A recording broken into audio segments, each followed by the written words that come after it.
Palavra da Verdade, com Hernandes Dias Lopes. Eu quero partilhar com vocês hoje o texto de Gênesis, capítulo 32. Abra sua Bíblia comigo. Gênesis 32.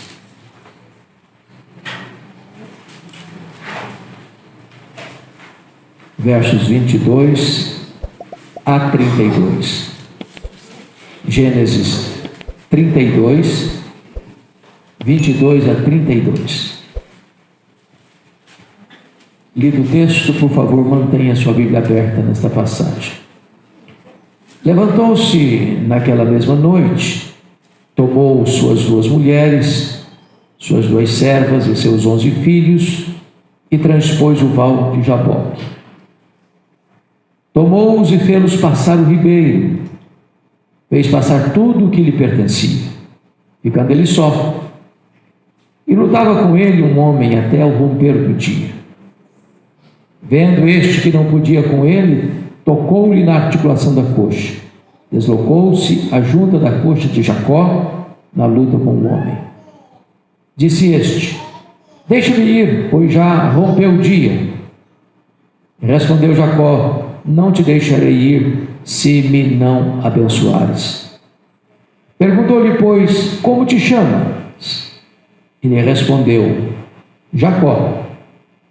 Então disse: já não te chamarás Jacó, e sim Israel, pois como príncipe lutaste com Deus e com os homens e prevaleceste. Tornou Jacó: dize, rogo-te, como te chamas? Respondeu ele: por que perguntas pelo meu nome? E o abençoou-lhe.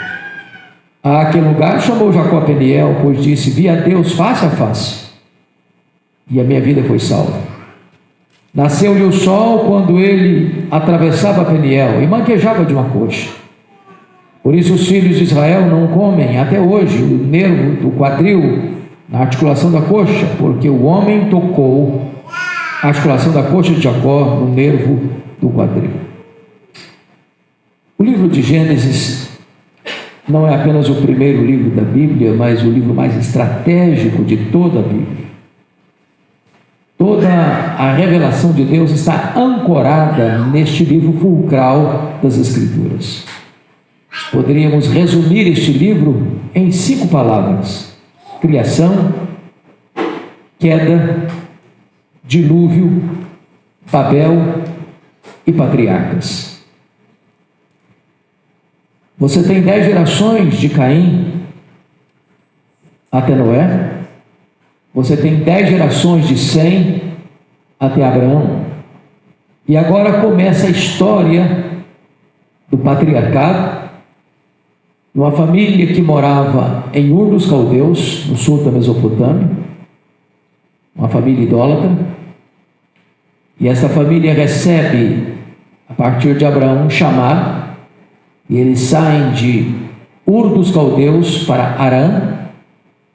E dali então o Abraão sai com 75 anos de idade, para formar não apenas uma família, mas uma nação. E desta nação vira o Redentor. Aqui temos uma família interessante: Abraão, Isaac, Jacó, e na linha patriarcal José. O Isaac é o que mais viveu 180 anos. O Abraão viveu 175 anos. O Jacó viveu 147 anos. O José, 110 anos.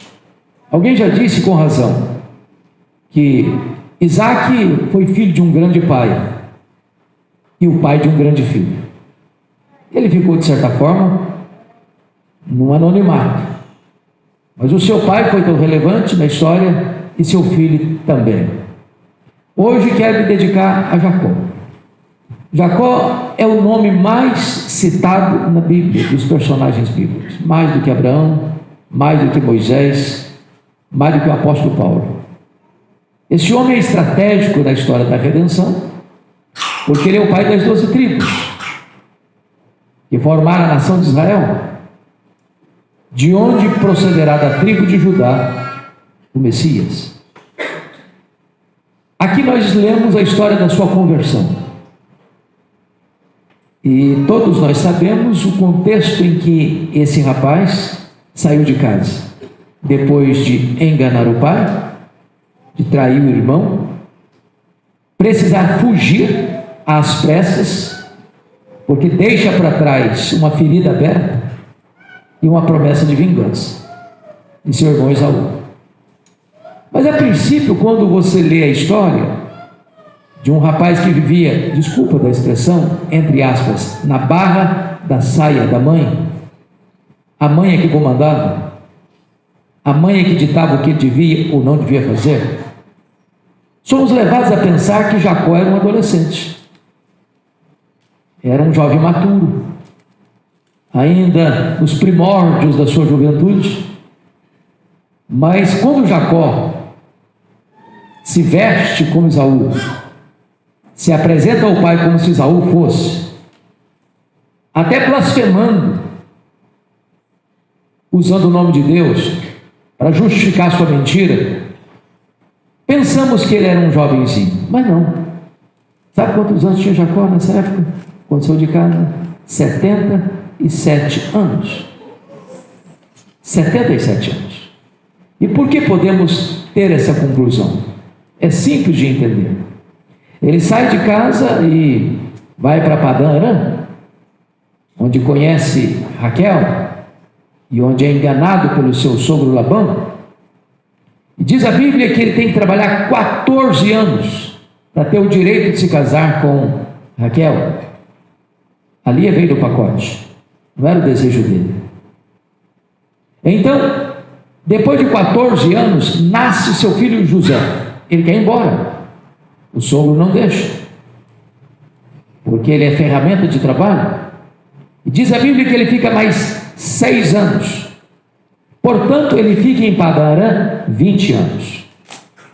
Se ele sai de casa com 77, ele sai de Padã Arã de volta para a terra de Canaã aos 97 anos. Nós vamos parar um pouquinho para perceber que esse rapaz, que é neto de crente, que é filho de crente, só vai ser convertido aos 97 anos de idade. Quando Jacó tem 97 anos, o José tem 6, porque ficou mais 6 anos lá, depois que o José nasceu. Você sabe, à luz da Bíblia, que o José foi vendido para o Egito quando tinha 17 anos.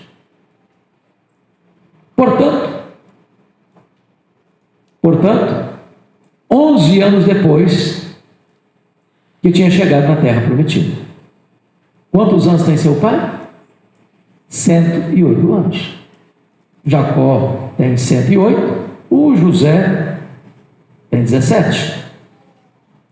Mas a Bíblia diz que José ficou no Egito 22 anos antes de levar sua família para o Egito. 13 anos sofrendo as lutas, prisão, injustiça. 7 anos no trono, governando em tempo de fartura. 13 mais 7, 20. Nos 2 anos de escassez, ele leva a sua família, portanto, 22 anos. Se quando José foi vendido para o Egito, seu pai tinha 108 anos, então 22 anos depois ele tem o quê? 130 anos, é o que a Bíblia diz que ele tinha. Ele fica lá no Egito 17 anos e morre com 147 anos. Nota de rodapé, é o funeral mais pomposo relatado em toda a Bíblia, é o funeral de Jacó. Bom, o que traz para nós esperança, numa reunião de mães de oração, é que nós estamos falando de um homem que é neto de crente, que é filho de crente, mas que só vai ser convertido aos 97 anos de idade. Não desista. Não desista. O texto que nós estamos aqui a considerar traz-nos 2 verdades fundamentais da palavra de Deus. Que verdades são essas? Primeiro, a eleição divina é incondicional. E essa verdade pode ser atestada na vida de Jacó.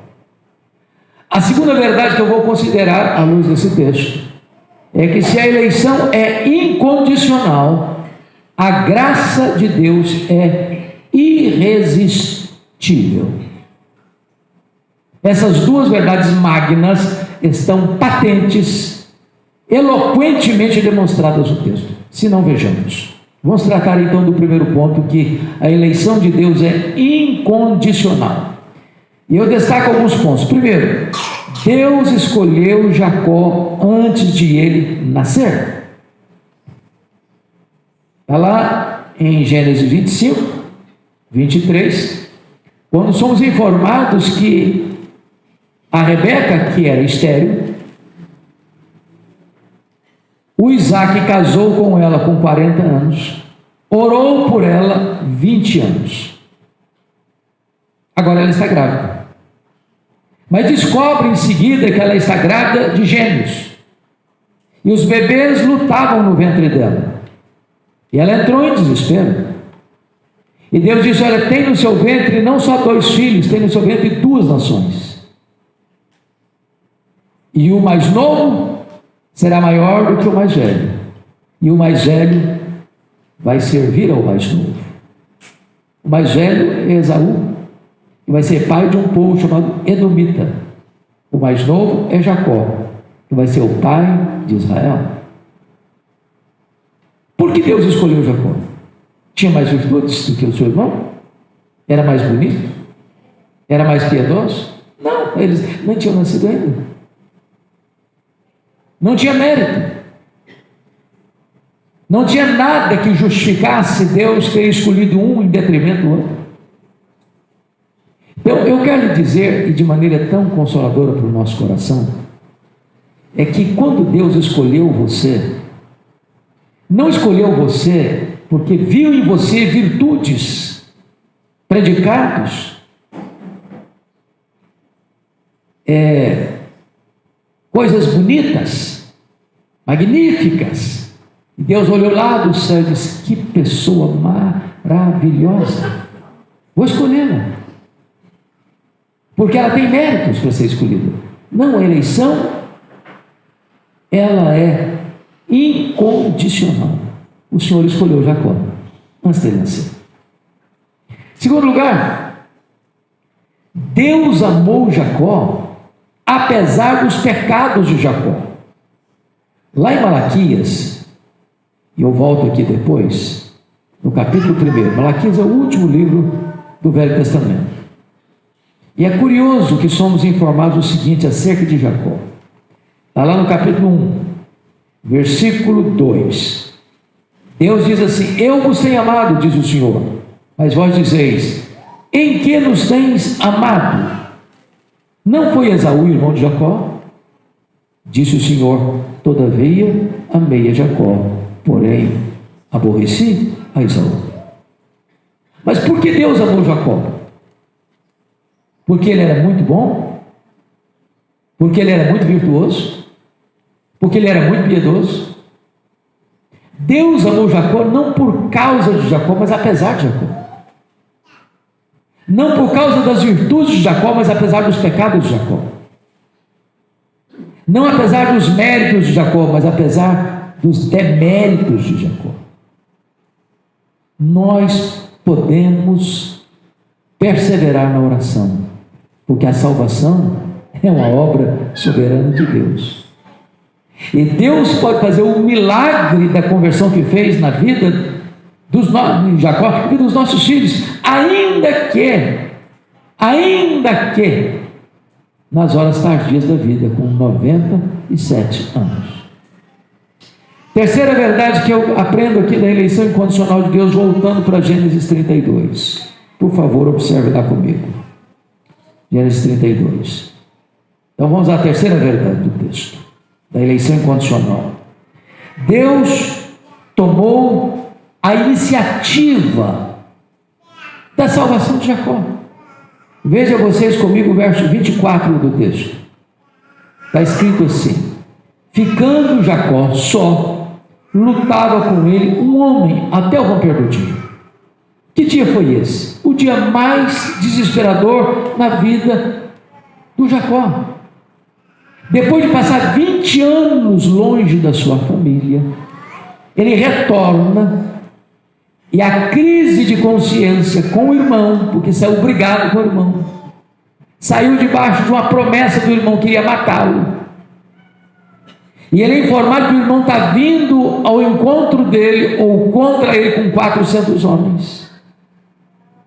Ele cria uma estratégia para proteger sua família, e nessa noite em que ele tem que enfrentar ele mesmo, a sua própria história, o seu passado, não é ele que luta com Deus, é Deus que luta com ele. Esse homem que está lutando com ele é um anjo, que na verdade é o próprio Deus, é uma teofania. Lição aprendida: é Deus quem toma a iniciativa da salvação. É Deus quem começa o processo. Foi o Senhor quem lutou com ele, e não ele com o Senhor. E essa luta é para quebrar as resistências dele. Vocês se lembram que quando ele saiu de casa, com 77 anos, lá em Betel, o Senhor apareceu para ele. O Senhor se revelou a ele. O Senhor fez promessas para ele. E ele faz uma promessa para Deus: se o Senhor me abençoar, para que eu volte em paz, o Senhor será o meu Deus, porque Deus se apareceu para ele assim: eu sou o Deus de Abraão, eu sou o Deus de Isaac, dá vontade de você ouvir, eu sou o teu Deus. E o Senhor não falou isso não. Filho de crente, neto de crente, conhecendo as verdades de Deus, bebendo o leite da piedade desde a sua infância, recebendo promessas, sendo abençoado, mas ainda não convertido. Quem vai tomar a iniciativa? Deus. Quarta verdade: Deus não desistiu de Jacó, apesar da resistência de Jacó. Veja comigo os versos 24 e 25. Ainda, ficando ele só, lutava com ele um homem até o romper do dia. Vendo este que não podia com ele, tocou-lhe na articulação das coxas. Sabe o que está acontecendo aqui? Mesmo Deus lutando com ele, ele não quer ceder. Mediu força com força, poder com poder, destreza com destreza. Bom, o Jacó não está tão longe de nós. O Jacó está não só entre nós, o Jacó mora debaixo da nossa pele. Quantas vezes nós resistimos a Deus? Quantas vezes nós lutamos para que a nossa vida não seja mudada? Mas diz o texto que Deus não desistiu dele, nessa luta que vai até o romper do dia. Que verdade gloriosa é o fato de Deus não desistir de nós. Deus ser tão bom que, apesar da nossa rebeldia, Ele ainda continua lutando conosco para nos transformar, para nos salvar, para fazer um milagre na nossa vida. Mas em quinto lugar, dentro da eleição incondicional, Deus feriu Jacó para não perdê-lo para sempre. Deus deixou Jacó aleijado. Deus precisou usar uma medida radical, porque o cidadão está com 97 anos, ele conhece a verdade, mas não se sujeita a ela. Isso é um fato nas famílias presbiterianas, evangélicas. Filhos que nasceram no lar cristão, que foram criados na escola bíblica dominical, que conhecem o evangelho,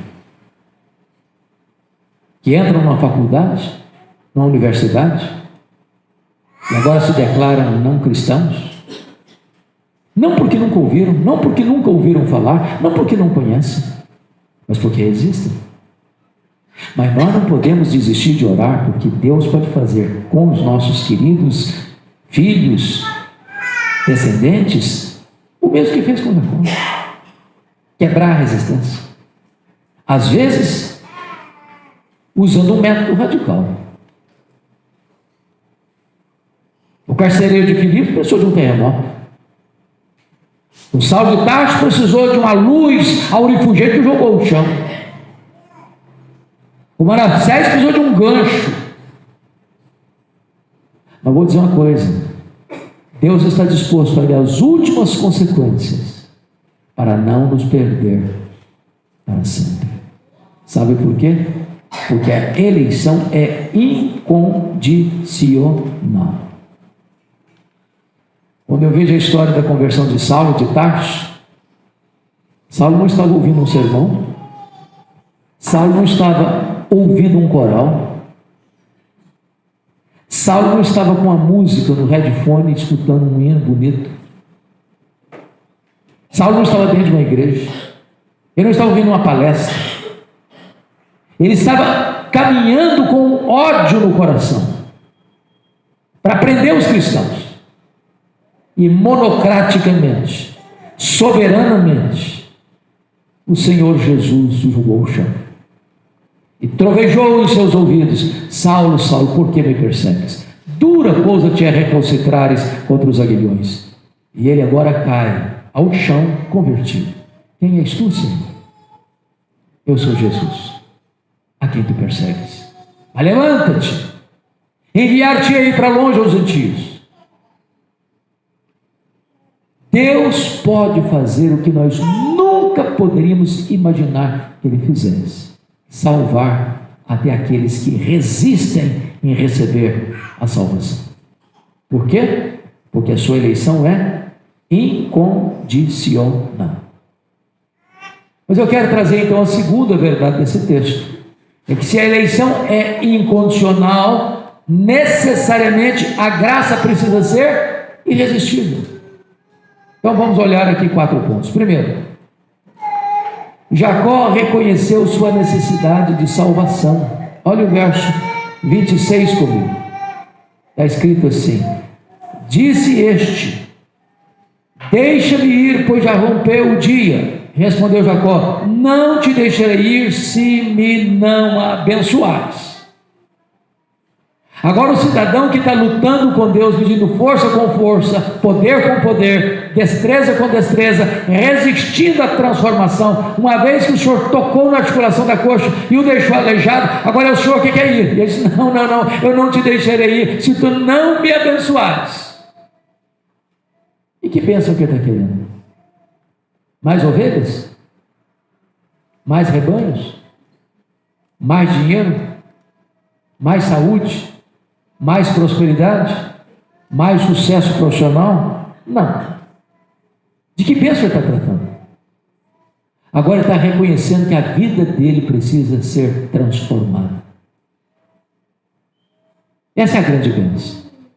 Um coração novo, uma mente nova, uma vida nova, uma família nova, uma pátria nova, uma nova natureza, uma nova herança, a salvação. Agora ele reconhece. Sabe por que reconhece? Porque a graça é irresistível. Segundo lugar, Jacó não só reconhece a necessidade de salvação, mas Jacó chorou buscando a transformação da sua vida.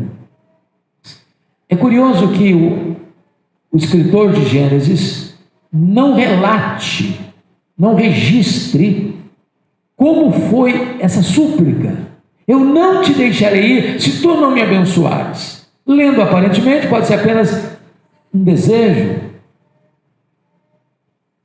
um pedido. Mas como foi? Em que contexto foi? O que aconteceu quando ele profere essas palavras? Quem vai interpretar isso é o profeta Oséias. Então vá comigo lá para o profeta Oséias, capítulo 12. É o primeiro profeta menor, depois de Daniel. Olha o que está escrito, capítulo 12, versos 3 e 4. Está escrito assim: no ventre pegou do calcanhar de seu irmão, no vigor da sua idade lutou com Deus,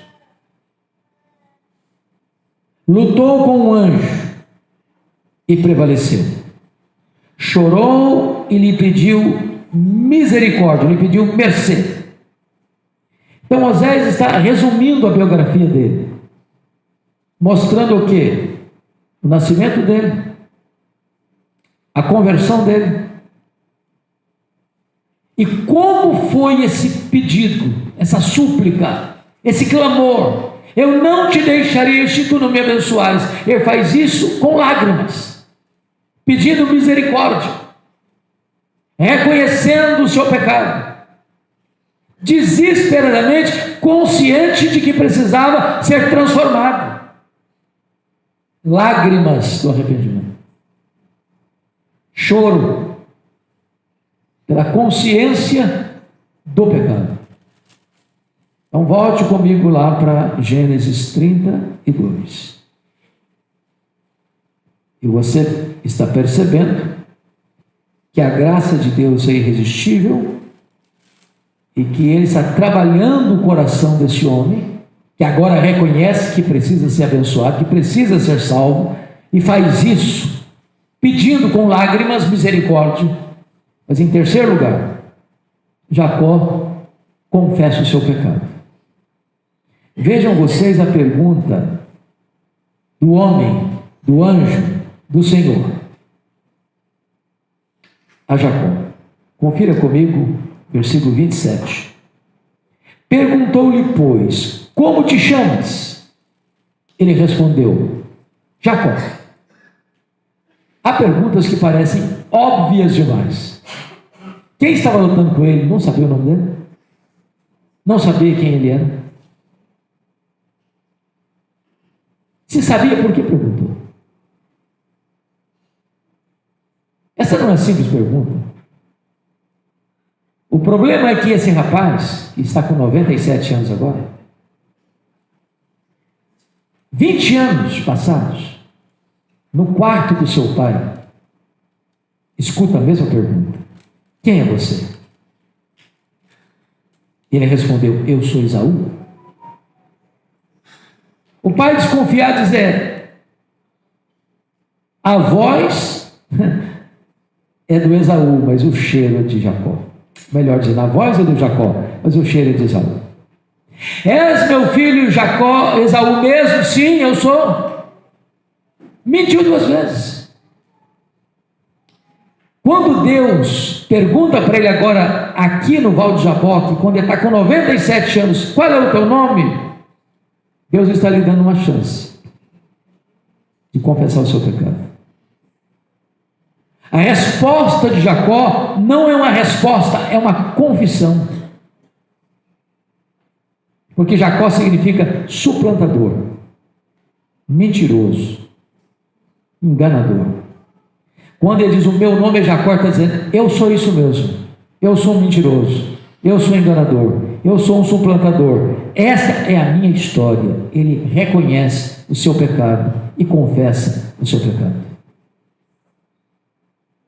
Para que haja verdadeira conversão, é necessário que haja consciência de pecado e confissão de pecado.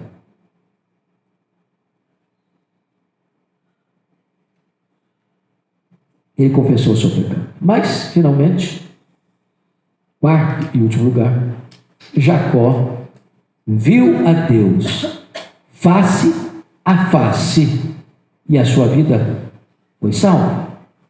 Veja você comigo, versículo 28. Então lhe disse, já não te chamarás Jacó, e sim Israel, pois como príncipe lutaste com Deus e com os homens e prevaleceste. Deus muda não só o nome dele, Deus muda a história dele, Deus muda a vida dele, Deus muda o destino dele, Deus muda a história da redenção, no sentido de, a partir de agora, Todos vão conhecer a Deus como o Deus de Abraão, o Deus de Isaac, o Deus de Jacó. O Deus de Abraão, o Deus de Isaac, o Deus de Israel. Agora Deus não é apenas o Deus do seu avô. Agora Deus não é apenas o Deus do seu pai. Agora Deus é o Deus da sua vida. E o versículo 30 nos informa isso de uma maneira mais clara. Aquele lugar chamou Jacó Peniel, pois disse: vi a Deus face a face e a minha vida foi salva. E o verso 29, quando Jacó pergunta: dize, rogo-te como te chamas, respondeu ele: por que perguntas pelo meu nome? E o abençoou-lhe. O que ele tinha pedido? Eu não te deixarei se tu não me abençoares. O que ele recebe de Deus? A bênção de Deus. E o que era a bênção de Deus? A mudança da sua vida. Não é mais Jacó, enganador, agora é príncipe de Deus, agora é Israel. Quando eu li esse texto, isso me dá esperança. Quantas de vocês, ou quantos de vocês também, conhecem alguém, ou na sua família, ou na sua parentela, ou nas suas amizades, de alguém que foi criado na igreja, que tem conhecimento das coisas de Deus, e que ainda não foi convertido? Tem gente aqui que conhece gente assim?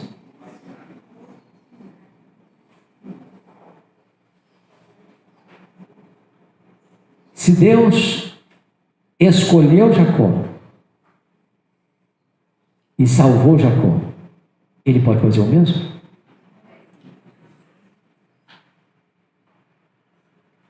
Algumas pessoas que, por não entenderem a gloriosa doutrina da eleição, então se está eleito, está salvo. Não precisa nem preocupar.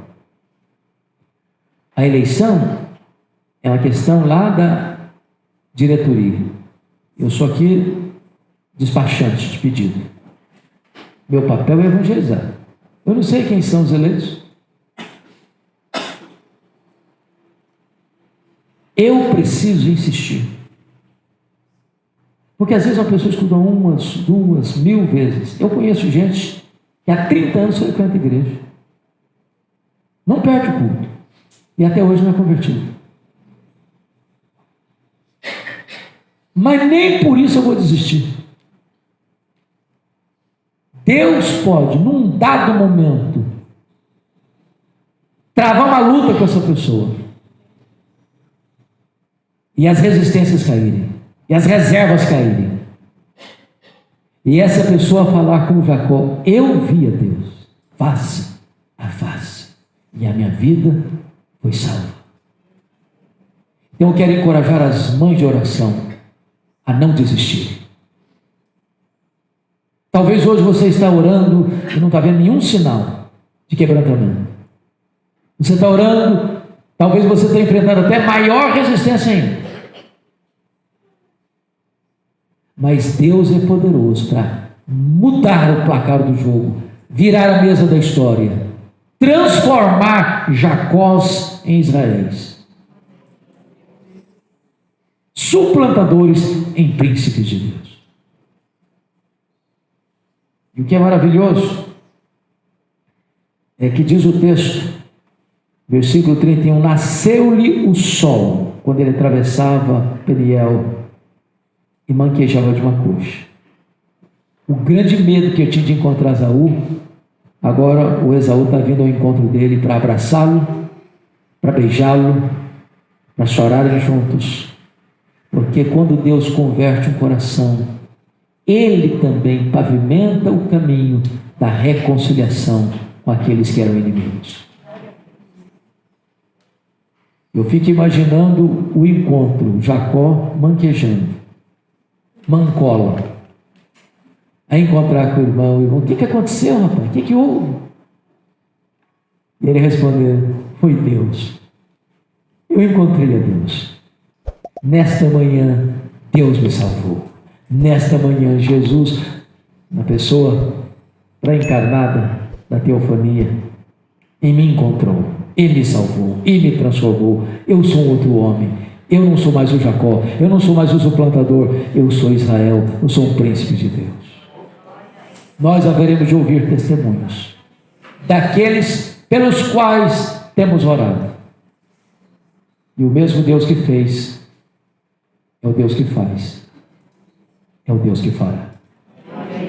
É o Deus que transforma Jacós em príncipes, para o louvor da sua glória.